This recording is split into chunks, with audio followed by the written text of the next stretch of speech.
Hello, my name is Derek, and I decided that I was going to do a video about climate change, and it would be on the subject of climate change and climate change denial specifically, because I'm sick of climate change denial, and it's something that irks me, and it's something that bothers me that people, still think that they can get away with saying that man-made global warming isn't real, or that it's something that's been greatly exaggerated, or is a hoax, or is a conspiracy, or doesn't exist. And I just want to give people the ability to talk about why that's so preposterous. If you find yourself at a cocktail party or a Thanksgiving with a cliched conservative relative, or in any situation where somebody says like, oh, global climate change, that's a crock, or maybe the climate is changing, but it's definitely not something man-made because that's a bunch of liberal hooey. It's important to not be quiet and just take that kind of thing, because I feel like we're moving into a situation where a lot of people would rather just not talk about it. And a lot of people who end up having the more vocal feelings about it, who tend to be the loudest, are the ones who tend to be on the conservative side, the denial side, reading too much garbage like Newsbusters or Glenn Beck or what have you, or watching Fox News, getting themselves hyped up about it, because in reality the science is in, and it's really not a controversy anymore in 2015. We're moving into a state of sudden aggressive, onset global warming, and it's unless we start to change the policies and take action, it's not going to be a pretty picture for our kids and grandkids in the next century. Sea level rise is going to make areas like Miami uninhabitable, for example. The droughts that we're seeing in the Southwest and in California are becoming the norm. Like, water is drying up. Migrations in parts of the world like Pakistan and the Middle East are going to become more and more exaggerated. It's become more of a threat to global security. The Pentagon's already planning for it. They're not stupid. Basically, what you have is a very well-funded, well-messaged right-wing campaign of disinformation that's trying to infect our schools, media, and people's perceptions. Maybe not so that people will necessarily be like, yeah, we got the global warming is all BS and liberals and Democrats are wrong, but maybe enough to kind of silence them, keep people guessing. Maybe not like speaking up when they should. Keep people thinking that it's an ambiguous issue when it's really not. So let's get back on the track to the main point of my video, which is, how do you talk to a global warming skeptic?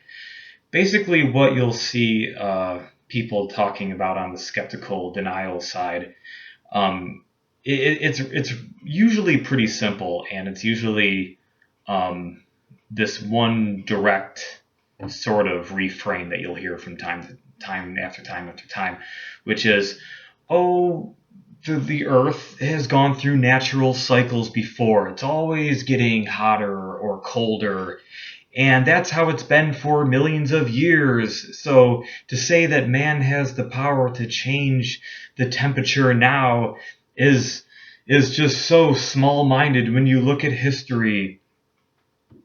And that's what they'll say. They'll say that this is a natural phenomenon because in the past it's been cold, and in the Little Ice Age in the 1800s, or a million years ago in the Cretaceous period, it was hotter or colder.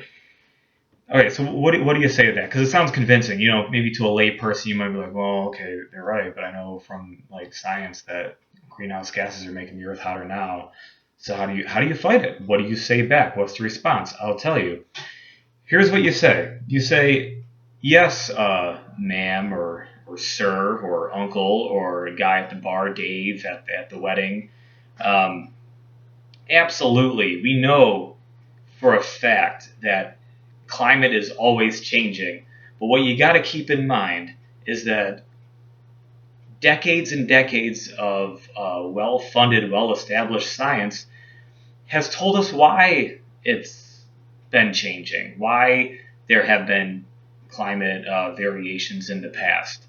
Like we know for a matter of fact that volcanoes in the past, in various different epochs, have spewed uh, ash into the air and particulate matter that has blocked out the sun and lowered the temperature of the earth by an average number of degrees. So that's caused climate change in the past. But we know that's not happening now. That can't account for the sudden spike in heat we've seen in the last 150 years during the course of the time that we've been increasing CO2 output. Now, we know that's not a factor now because there has been no rise in volcanic activity. We know for a fact that in the past the sun has increased or decreased its solar output, and that's been a reason why the Earth will get cool or hot in a direct relation to solar activity, right? But we know that that's not happening now because the sun's output has remained flat. And we know that there have been ice ages in the past due to different factors, the Earth's tilt, or different amounts of CO2 being released naturally from the ocean or from permafrost that has heated or cooled the Earth in the past. But we know that's not happening now because scientists are not observing those things happening now.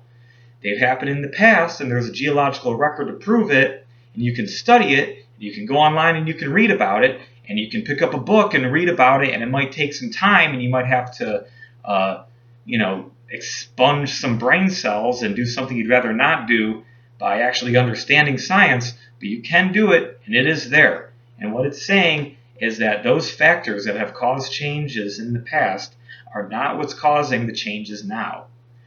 It's indisputable that carbon dioxide and other greenhouse gases changes the temperature. They lock in heat. And as a matter of fact, up until the Industrial Revolution, the Earth was on a gradual cooling trend.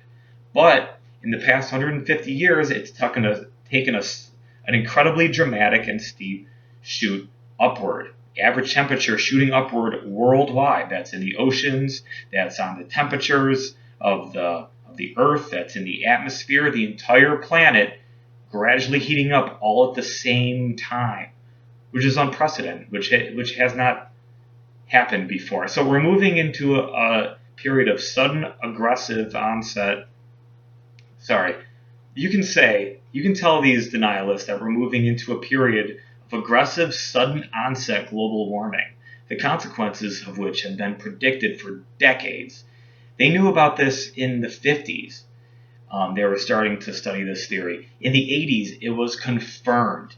In the 90s and the 2000s, and now the science has gotten better and better and better with better, more sophisticated computer models that are showing that greenhouse gases are there's a one-to-one correlation between the amount of heat-trapping gases that we're releasing into the atmosphere and global climate change and global warming, and which is having the exact types of effects that were predicted.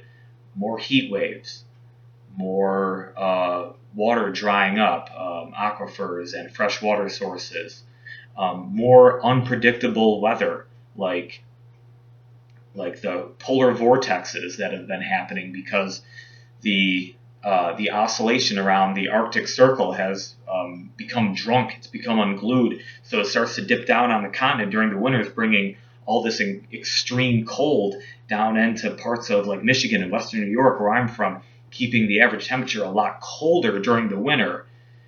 So when James Inhofe brings a stupid fucking snowball into the Senate room and says that, like, oh, look, it's snowing out, how can it be global warming? He hasn't done, like, the level of intellectual vapitude is just mind-boggling. It's jaw-dropping how people can say that's a serious discussion, because all you got to do is read about it, people. So just to sum up, you can tell them that the Earth has always been changing, but we know why it's been changing, and we know why it's changing now, and it's because of man-made activities burning thousands and billions and hundreds and tens and gigawatts of carbon fuels. So that's that for now. Hope you enjoyed it. Thanks.